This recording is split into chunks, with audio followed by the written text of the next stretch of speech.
Hi friends, welcome to Teens Kitchen. இப்போ நம்ம என்ன பார்க்க போறோம் அப்படினா தேங்காய் பால்ல காஃபி செய்யறது எப்படின்னு பார்க்க போறோம். நான் வந்து இன்னைக்கு 10 பேருக்கு தேவையான அளவுக்கு தேங்காய் எடுத்துர்க்கேன். அதுக்கு நம்ம என்னென்ன பொருள் தேவை அப்படினு பார்க்கலாம். இப்போ நம்ம முழு தேங்காயை வந்து நான் துருவி வச்சிருக்கேன்.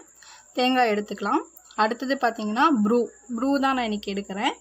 தேவையான அளவுக்கு சர்க்கரை எடுத்துக்கிறோம். லாஸ்டா பாத்தீங்கன்னா தண்ணி.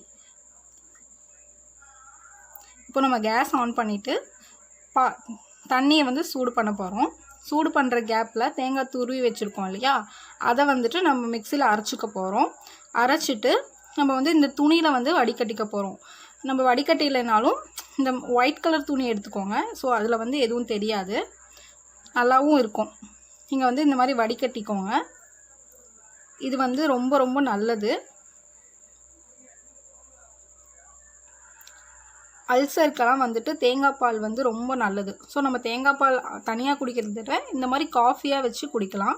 இப்போ நம்ம தேங்காய் வந்து வடிகட்டி வச்சாச்சு. அடுத்ததாக பார்த்தீங்கன்னா சர்க்கரை வந்து தேவையான அளவுக்கு நம்ம போட்டு மிக்ஸ் பண்ணிக்கணும் நல்லா.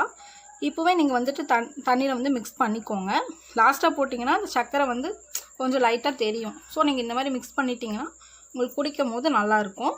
அடுத்ததாக பார்த்தீங்க அப்படின்னா நம்ம வந்து காஃபி தூள் ஆட் பண்ணிக்கலாம்.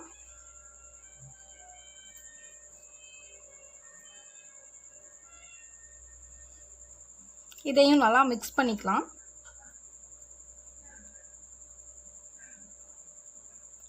இப்போது நமக்கு அந்த மிக்ஸ் பண்ணது சூடு பண்ணியாச்சு நம்ம. ஓகே, இப்போ வந்து அந்த பால் ஊற்றிக்கிட்டு நல்லா மிக்ஸ் பண்ணிக்கலாம். எனக்கு வந்து டிகாஷன் கம்மியாக இருக்க மாதிரி இருக்குது. ஸோ நான் மறுபடியும் ப்ரூ கொஞ்சம் லைட்டாக போட்டிருக்கேன்.